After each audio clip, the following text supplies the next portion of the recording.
Yeah, Bob? John, I gotta run. He could sense some tension in Bob's voice. He could hear some voices in the background, shouting. It was hard to tell, though. Jennifer's stereo was blaring. Sure, Bob. Will you be down next month? Look, John, something's up. Got a problem here. The phone went dead. At that same instant, the ceiling fan began to slowly wind down. The stereo in Jennifer's room shut down, and looking over to his side alcove office.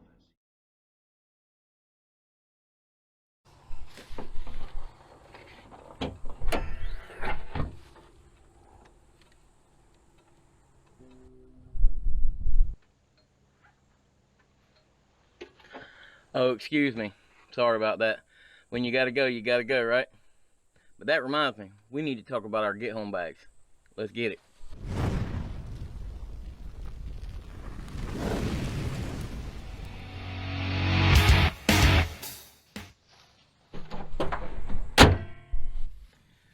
Well, this thing's of no use to us now for whatever reason.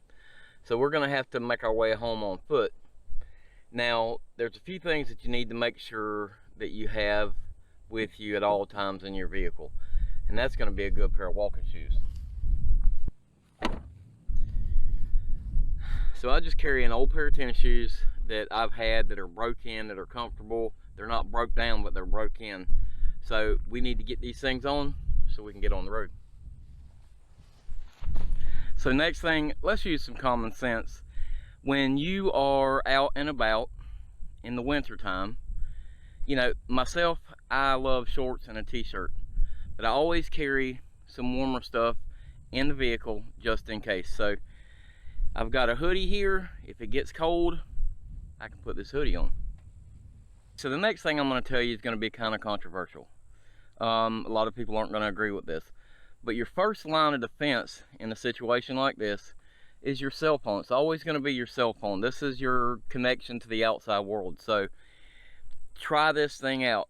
You call AAA, you call roadside assistance, see if you can get through to somebody to help. You call your spouse, a loved one, see if you can get through to somebody that can help you. If not, then you got to get on the road. Okay, so let's say your cell phone doesn't work, you don't have any cell signal. A lot of times, even if you don't have cell signal, your GPS will work on here. So you look on here, you find a location that you're trying to go to, you set your coordinates, and you head that direction. That's where your get-home bag is really going to come into place. So now you're on foot, and you've got to get to where you're going.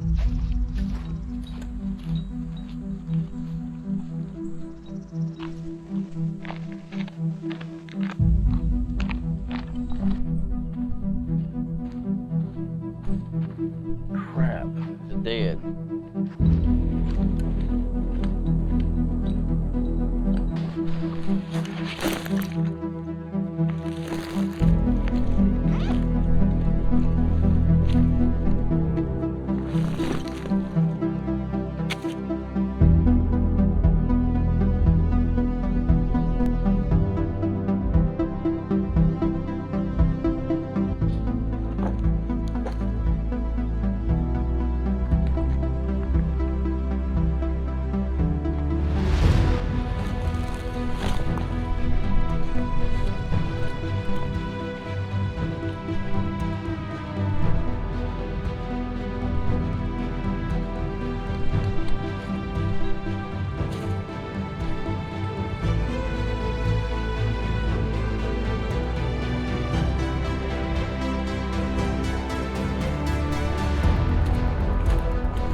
Well, I made it home safely, and it wasn't no easy feat. But what if I couldn't have made it home? Do I have enough stuff in this pack to get me here safely?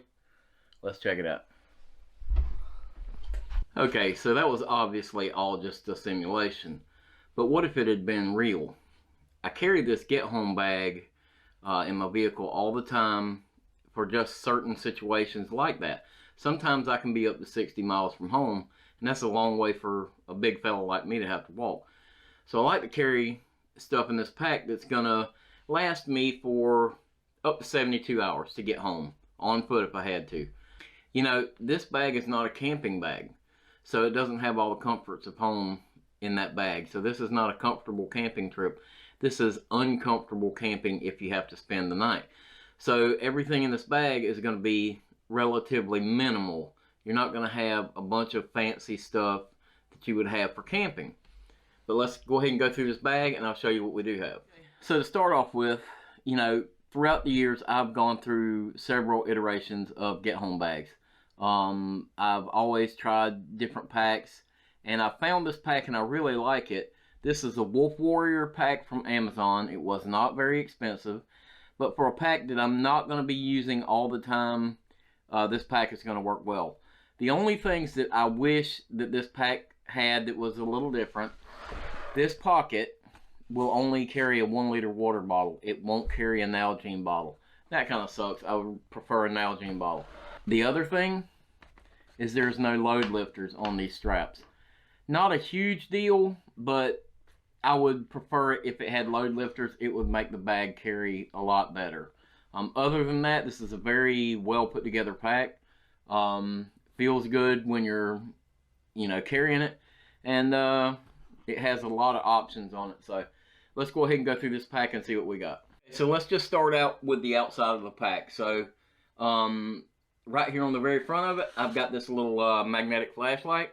It has a magnet on the end, so you could magnetize it to a vehicle if you needed to work on it or what have you.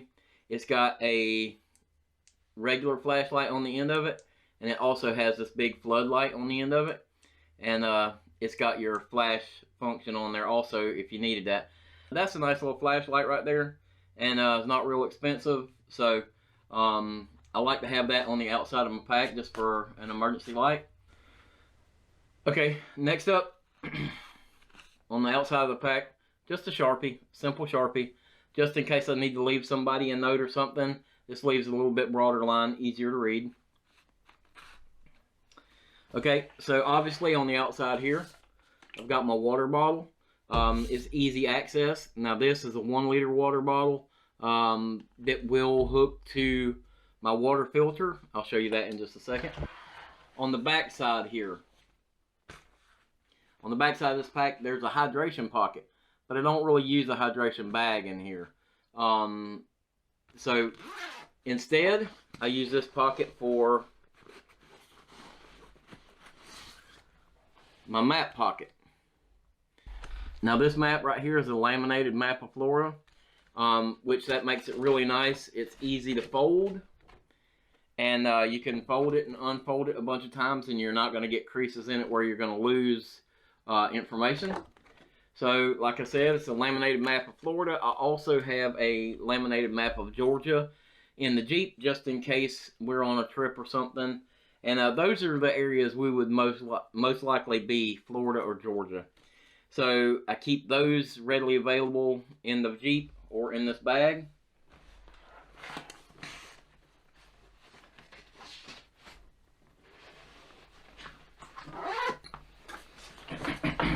So now the front pocket here. This front pocket is going to be sort of my fire kit, and also it houses my battery charger for my phone and for my headlamp. Now the nice thing about that is they both can be charged with this USB-C, so that makes it a lot easier only having to carry the one charger. And so, you know, I can charge my phone several times off of this, and I can charge this headlamp a bunch of times off of this. So, you know, if you're hiking home, or even if you have to camp for the night, always keep a headlamp in there. It allows you to do, you know, tasks with your hands without having to hold a light. So, rechargeable headlamp and a battery pack is definitely a good thing to have in your pack. So, let's go ahead and go through here. Let's see what else we got. So these are some little fast fire starters. I also have an Altoids tin here. And in this Altoids tin, I have 2 big lighters. I have a box of matches and a pocket bellows. So that, along with the fast fire, is part of my fire kit. I have some waxed cotton balls. And then I've got a 3/8 ferro rod. Just a simple ferrocerium rod. So that rounds out my fire kit right there. No matter the weather, I should be able to make a fire with that if I have to. The only other thing I've got in here that would help with a fire is I have this little 1-inch roll of duct tape. Now that could help with fire. That could help with, repairing your kit. If you tear a hole in your pants, you could repair that with this. Your shoes, or you could also use it as a quick band-aid if you had to. Let's see. I also have a bunch of these little S-beaners. They come in really handy. You just never know when you're going to need that. So, as sort of a comfort item, I've got a little pack of these Hot Hands hand warmers. Just nice to have. Here, I have a little fishing kit. Also has some duct tape wrapped around it. It's got about 30 foot of line wrapped around the top of it there. I've got a stringer inside. I've got some bait, hooks, and sinkers, some artificial rubber baits, hooks and sinkers inside the little fishing kit. And if I had to have it, that's something nice to have in the kit there. Now I've got, in this pocket also, I've got a little pocket knife, just a simple little pocket knife, and for doing small tasks around camp is nice. I've also got this fixed blade knife I've carried for a while, and got this thing at the flea market a while back, and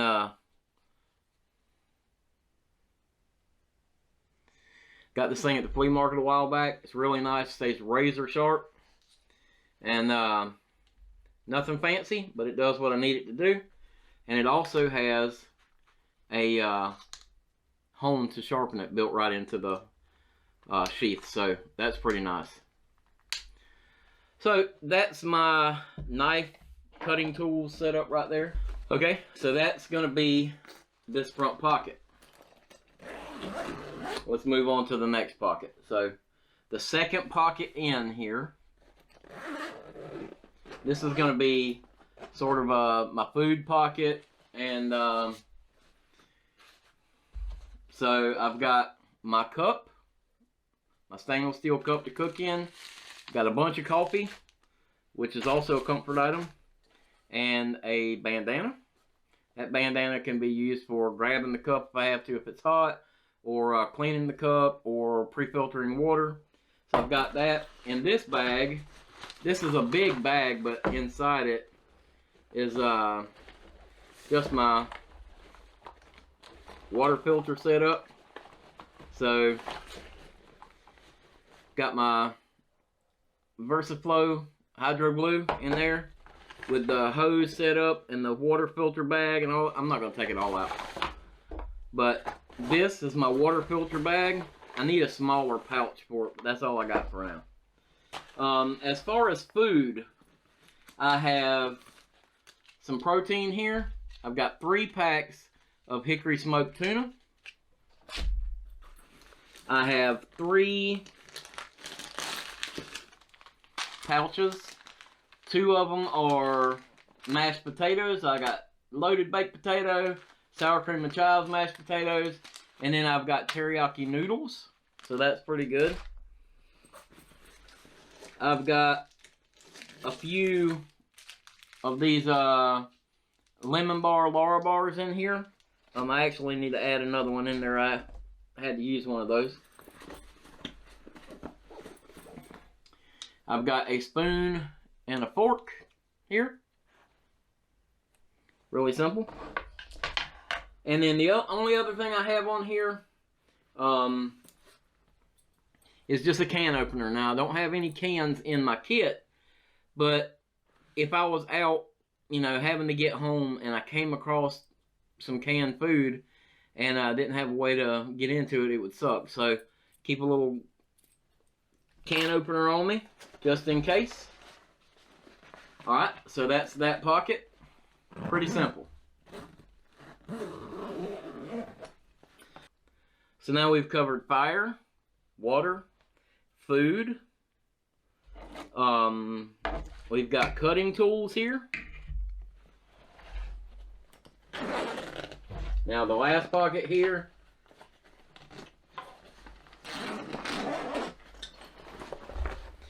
Now in this bag here, this is my sort of my ditty bag. So this has my hygiene stuff in it. It's got a toothbrush, toothpaste, Gold Bond powder. If you're a big guy like me, you know what that's for if you're hiking a bunch.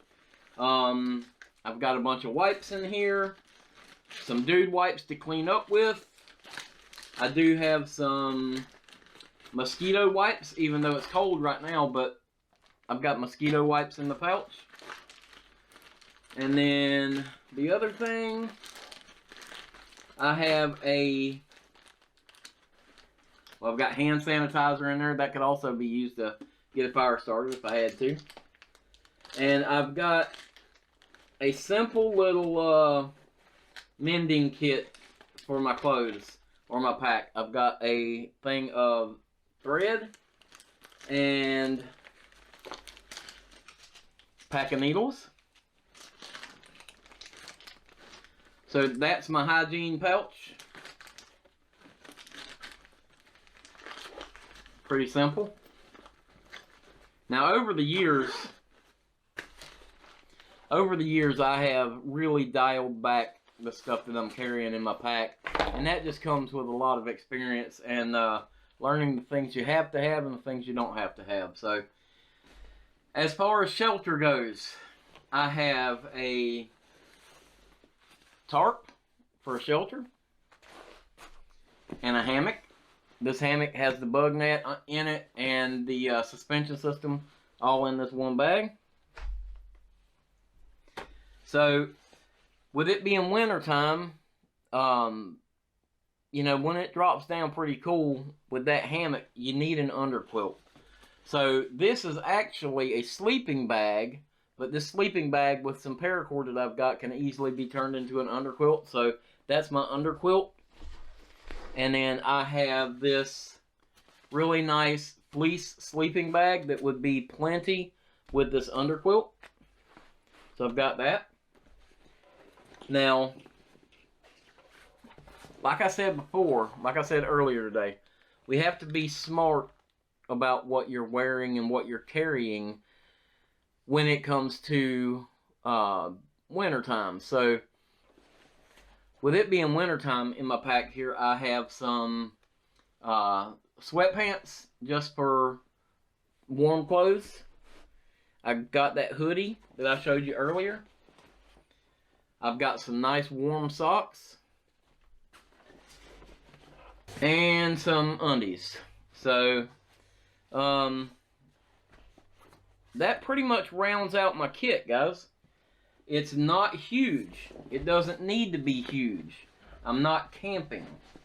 I'm simply trying to make it back home. This is a get home bag. So what I used to do is I packed for every contingency. I have everything you could think of in that pack.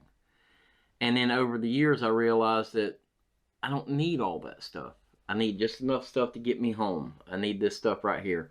And I have slowly whittled it down over the years. I know there's probably things in here that you think I need that I don't have. And believe me, I have gone through over time and really whittled this kit down and fit this kit for me. Some of the things that I have, you may not need or may not want, and you may want things that I don't have. And that's where tailoring the kit to fit you is going to come in. Everything that I have here is not necessarily the things that you're going to need. These are just the things that I have for me. So I hope you guys learned something from this. I hope this helps you out. I hope it entertained you a little bit. And if it did, give the video a thumbs up. If you like this kind of stuff, hit that subscribe button for me on your way out. Thanks for watching. I'll see you next time.